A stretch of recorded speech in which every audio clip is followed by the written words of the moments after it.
देखो, सर्दियों के लिए मैं सभी फसलों में लगातार प्रयोग करके आ रहा हूँ। उसका 1 ml 1 लीटर पानी में डाल के स्प्रे कर देते हैं। उस पर मल्चिंग नहीं करते हैं। अच्छा, उस पे मल्चिंग नहीं लगाते? बगैर मल्चिंग ही बोते हैं उसको भी। जबकि उसको अपन पूरी ब्रेड पे 4 लाइन में बोएंगे।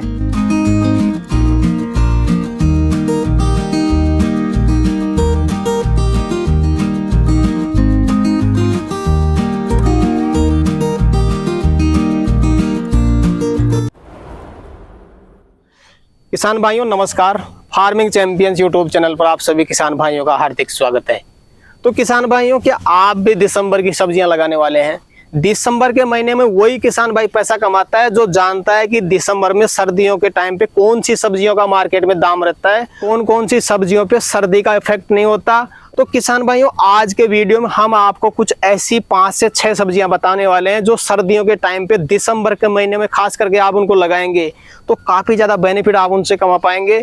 मेरे साथ में एक अनुभवी किसान भाई को आप देख सकते हैं। कुछ सब्जियां इन्होंने लगा दी है, 2 से 3 सब्जियां इन्होंने लगा भी दी है। दिसंबर के फर्स्ट वीक में 2 से 3 सब्जियां और ये लगाने वाले हैं। तो आखिर ये किसान भाई कौन कौन सी सब्जियां लगाते हैं, सर्दियों के टाइम पे कौन कौन सी सब्जियां लगा करके ज्यादा प्रॉफिट कमाते हैं, तो आपके लिए ये वीडियो काफी ज्यादा इंपॉर्टेंट होने वाला है। अगर आपने वीडियो को पूरा देख लिया और इनकी जो जानकारी उसको फॉलो करके अगर दिसंबर में सब्जियां लगाते हैं तो काफी ज्यादा प्रॉफिट आप इसे कमा पाएंगे। वीडियो काफी ज्यादा शानदार होने वाला है। वीडियो को कंप्लीट देखें। वीडियो पसंद आए तो लाइक शेयर करें और जो किसान भाई हमारे चैनल पर पहली बार आए वो चैनल को सब्सक्राइब करें। तो आइए किसान भाइयों, आज का वीडियो शुरू करते हैं। सर जी नमस्कार। नमस्कार श्रीमान जी। सर जी एक बार किसान भाइयों को अपना परिचय बता दें। नमस्कार सभी किसान भाइयों को। मेरा नाम शिवनारायण मिरोठा है जी, ग्राम डोबला कला, तहसील कोटखावदा, जिला जयपुर का रहने वाला हूँ। सर जी सबसे पहले तो ये बता दें किसान भाइयों को, सब्जियां करीब कितने साल से कर रहे हैं आप? सब्जियां करीबन 10-12 साल से कर रहा हूँ। 10-12 साल हो गई जी। तो सर जी किसान भाई सब्जियों की खेती भी करते हैं, लेकिन चूक ये हो जाती है कि जिन सब्जियों से उनको प्रॉफिट होना चाहिए वो सब्जियां नहीं लगा पाते और जो सब्जियां वो लगाते हैं उनका मार्केट से दाम नहीं मिल पाता। तो जैसे कि हम देख पा रहे हैं आपने 2 से 3 सब्जियां फिलहाल में लगाई हैं और आगे भी आप और सब्जियां लगाने वाले हो। जैसे मान लो आप सब्जियों की तैयारी कर रहे हैं, तो खेत की तैयारी करने का आपका तरीका क्या था वो बता दें सबसे पहले किसान भाई। खेत की तैयारी करने का पहले तो गहरी जुताई करते हैं जी, जैसे पलावा निकलवा दो और फिर बाद में कल्टीवेटर से 2-3 जुताई करते हैं, पाठा लगाते हैं जी, और फिर जुताई करके बेड ट्रैक्टर से बेड निकलवाते हैं जी जी जी। और उससे पहले जैसे अपने देसी खाद है गला हुआ, तो जैसे अपने 2-3 ट्रॉली खाद डालते हैं जी। और फिर 2-3 ट्रॉली कितने क्षेत्र में डालेंगे सर जी? आधा एकड़ एरिया में 2-3 ट्रॉली। जैसे किसान भाई 1 एकड़ में करता है तो 6 ट्रॉली डाल सकता है। हाँ, 6 ट्रॉली 1 एकड़ में। जी जी जी। तो सर जी मैं सबसे पहले आपका तरीका जानना चाहूंगा। 56 टिंडा आपने लगा रखा है। 56 टिंडे के लिए आपने मल्चिंग भी लगा रखी है और ड्रिप भी लगा रखी है। तो किसान भाई किस तरह से ड्रिप बिछाए, किस तरह से मल्चिंग लगाए और किस तरह से बीज रोपण कर सकता है किसान भाई, वो बता दें सबसे पहले टिंडा का। देखो करीब सब में एक ही तरीका है। जैसे अपन को पहले बेड निकलवा दे ट्रैक्टर से अच्छी तरह जुताई करने के बाद में, तो फिर बेड के ऊपर पहले अपन वो ड्रिप बिछाएंगे। सिंगल की डबल? Single drip. सिंगल जी। ये 4 kg वाली है तो ये सिंगल ही चल जाती है। 4 लीटर वाली। बेड से बेड में कितनी दूरी है आपकी? बेड से बेड के 1 मीटर। 1 मीटर। तो जो आपने टिंडे का बीज रोपण किया सर जी, कितने अंतराल पे, बीज से बीज की दूरी कितनी है? बीज से बीज की 1 फीट। 1 फीट जी। तो सर जी जैसे अगर आप वैरायटी बताना चाहे टिंडा की तो बता दी किसान भाई। टिंडे की नोबल सीड्स की वैरायटी है। नोबल सीड्स जी। तो सर जी दूसरे नंबर पे आए, यहाँ पे आपने टमाटर भी लगा रखे हैं। तो नवंबर के लास्ट वीक में लगाए टमाटर आपने? हाँ, नवंबर के 3rd वीक में। तो डायरेक्ट बीज रोपण किया, एक नया तरीका हमको देखने को मिला है। डायरेक्ट बीज रोपण किया आपने? पहले मैं नर्सरी तैयार करके ही बहुत फिर खेत ट्रांसप्लांट करता था। अब की बार मैंने क्या है कि देखे ऐसे ही बीज को चुबाई करके देखे थे, प्रयोग के तौर पे बीज चुबाई किए। देखो कितने शानदार अपने ये बीज निकला है। मैं देख पा रहा हूँ 3 से 4 पौधे एक झुंड में आपके लगे हुए हैं, ये गुच्छे में लगे हुए हैं।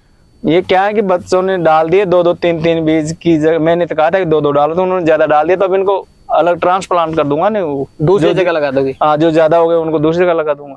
जी जी जी। तो सर जी तीसरे नंबर पे हम देख पा रहे हैं यहाँ पे आपने गोभी भी लगा रखी है। तो गोभी किस तरह से किसान भाई बीज रोपण करना पड़ता है कि नर्सरी तैयार करनी पड़ती है? गोभी की नर्सरी तैयार की है मैंने पहले। अच्छा।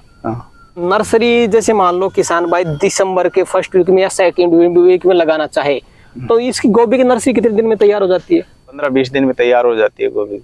15-20 दिन में तैयार हो 20 जाती दिन में हो जाती है। जी जी जी। आपने फूल गोभी भी लगा रखी है, पत्ता गोभी भी लगा रखी है, तो उनकी भी वैरायटी बता दे किसान भाई को, कौन कौन सी वैरायटी लगा रखी है आपने? सिजेंटा की है, दोनों ही सिजेंटा कंपनी की है। दोनों ही? दोनों। जी जी जी। तो किसान भाई ये 3 जो सब्जियां हमने बताई है ये ऑलरेडी किसान भाई ने यहाँ पे लगा रखी है, लेकिन आगे हम 2 से 3 ऐसी सब्जियां हम आपको बताने वाले हैं जो सबसे ज्यादा भाव देकर जाएंगी आपको। और वो किसान भाई ने खेत तैयार कर दिया, बेड भी बना दिया और अब लगाने वाले हैं। एक सब्जी तो ऐसी है जिसमें आपको मल्चिंग की जरूरत नहीं है, बिना मल्चिंग के डायरेक्ट आप बीज रोपण कर सकते हैं। तो सर जी चौथे नंबर पे आप कौन सी सब्जी लगाने वाले हैं वो बताएं किसान भाई। हरा धनिया। हरा धनिया? हरा धनिया उसमें मल्चिंग की जरूरत नहीं होती? नहीं, उसमें मल्चिंग की जरूरत नहीं होगी। मल्चिंग तो क्या कि उनमें ये छेद इतने नहीं होते हैं, जबकि उसको अपन पूरी बेड पे 4 लाइन में बोएंगे। जी जी जी। पूरी बेड पे 4 लाइन में बुआई कर देंगे उसको, हरा धनिया के बीज को जी, और फिर बाद में ड्रिप चालू कर देंगे तो उससे बहुत जल्दी तैयार हो जाएगी। जी जी। तो 4 लाइन में आप बीज रोपण करेंगे और ड्रिप सिंगल रखेंगे या डबल? सिंगल से हो जाएगा? हाँ, सिंगल से खूब हो जाता है। देखो बाहर ही आ रही है सीलन, देखो। जी जी जी जी। तो करीब करीब हरा धनिया कितने क्षेत्र में करने वाले हो आप? हरा धनिया करने वाला हूँ मैं 500 वर्ग स्क्वायर मीटर में। 500 वर्ग स्क्वायर मीटर में। 5वें नंबर पे आप कौन सी सब्जी लगाने वाले हैं वो भी बता दे किसान भाई। 5वें नंबर पे मूली लगाने वाला हूँ मैं, क्योंकि ये जो अक्टूबर नवंबर में बोते हैं मूली, वो उसका अंत आ जाता है उस टाइम पर और इसका अच्छा भाव आ जाएगा। फिर पछेती मूली लगाने वाले हो? पछेती मूली लगाऊं तो पछेती मूली का भी किसान भाई को मार्केट से दाम अच्छा मिल जाएगा? हाँ, अच्छा मिल जाएगा। जी जी जी। और सर जी 6ठे नंबर पे भी आप सब्जी लगाने वाले हो, आप बता रहे हैं कि आप चुकंदर भी लगाने वाले हो। तो चुकंदर का क्या प्रोसेस रहता है, क्या बेड पे ही लगाया जाता है, क्या तरीका रहता है वो भी बता दे किसान भाई। चुकंदर को भी बेड पे ही डायरेक्ट बीज की चुबाई की जाती है और उसपे मल्चिंग नहीं करते हैं। अच्छा, उस पे मल्चिंग नहीं लगाते? बगैर मल्चिंग ही बोते हैं उसको भी। जी जी जी। तो चुकंदर का बीज रोपण अगर किसान भाई करना चाहे तो कितना बीज का अंतराल कितना रख सकता है? बीज का अंतराल ये मान लो आपकी 6 इंच पौधे से बीज से बीज की दूरी 6 इंच। 6 इंच। एक बेड पे कितनी कतार में बीज रोपण करे किसान भाई? 3 लाइन। 3 लाइन में। और हरा धनिया का भी बीज रोपण, जब आपने बताया कि हरा धनिया का भी बीज रोपण होता है, बीज से बीज की दूरी कितनी रख सकता है? देखो उसमें ज्यादा बीज की दूरी नहीं रखनी पड़ती है, 1 इंच के समथिंग रखनी पड़ती है। लाइन से लाइन की दूरी जरूर मान लो 3 इंच के आसपास। जी जी जी। 3-4 इंच। तो सर जी दिसंबर के महीने में किसान भाई सब्जियां करते भी हैं और करना भी चाहते हैं, लेकिन किसान भाई को सबसे ज्यादा समस्या आती है और कई किसान भाई तो ये सोच के ही रह जाते हैं कि यार आगे सर्दियां आने वाली है, सर्दियों से हम अपनी सब्जियों को कैसे बचाएंगे। तो आप सर्दियों के लिए कोई विशेष कार्य करते हो तो वो बता दें किसान भाइयों को। देखो सर्दियों के लिए मैं सभी फसलों में लगातार प्रयोग करके आ रहा हूँ। गंधक का तेजाब आता है ना, H2SO4, उसका 1 ml 1 लीटर पानी में डाल के स्प्रे कर देते हैं जी। तो उसका लगातार 15 दिन के अंतराल पर सर्दी के लिए स्प्रे करते रहते हैं, तो उससे सर्दी पौधे को नहीं लगती, उसकी रोग प्रतिरोधक क्षमता थोड़ी बढ़ जाती है। जी जी जी। तो लोटनल वगैरह नहीं लगाते आप? नहीं, सिर्फ उसका स्प्रे ही करते हैं? हाँ, उसका स्प्रे करता रहता हूँ और टाइम टू टाइम सर्दी के टाइम पे पौधों में पानी ड्रिप चलाता रहता हूँ। जी जी जी जी। तो सर जी जो आप 6 सब्जियां आप लगाने वाले हो, करीब करीब कितने दिन में शुरुआत हो जाती है इनकी प्रोडक्शन, कितने दिन में चालू हो जाता है? मूली का तो 40 दिन में ही लगभग हो जाता है और धनिया का भी यही मानो 40-50 दिन में धनिया का शुरू हो जाता है। जी जी जी जी। और चुकंदर थोड़ा 2 महीने बाद में चलेगी जी। और अपना जो टिंडा, छप्पन टिंडा भी यही मान लो 40-50 दिन में। अब आप देख रहे हो अभी लास्ट, अभी तो ज्यादा दिनों के नहीं हुए, 10-15 दिन के हुए हैं, अब इनके फूल निकलने वाले हैं। जी जी जी जी। थोड़ा लेट टमाटर ही होता है। टमाटर थोड़ा लेट होता है? टमाटर में तो करीबन 60-70 दिन से भी ज्यादा लगेंगे। तो सर जी जैसे मान लो किसान भाई मिक्स में ये सब्जियां करते हैं, आपने जो बताई 6 सब्जियां, सबसे ज्यादा भाव इनमें से किस सब्जी का रहेगा आपके हिसाब से आगे चल? हरा धनिया का। हरा धनिया सबसे ज्यादा टॉप पर रहेगा। बाकी जो 5 सब्जियां इनका भी मार्केट, इनका भी अच्छा रहेगा, परंतु हरा धनिया क्या शादियों का सीजन आ जाता है तो 200 रुपए किलो, 300 रुपए किलो उस हिसाब से चल जाता है उस टाइम पे। जी जी जी। तो सर जी वीडियो के अंत में किसान भाई को क्या कहना चाहेंगे कि दिसंबर में सब्जियां लगाएं तो क्या सावधानी बरतें, एक बार उनको गाइड कर दें अपनी तरफ से।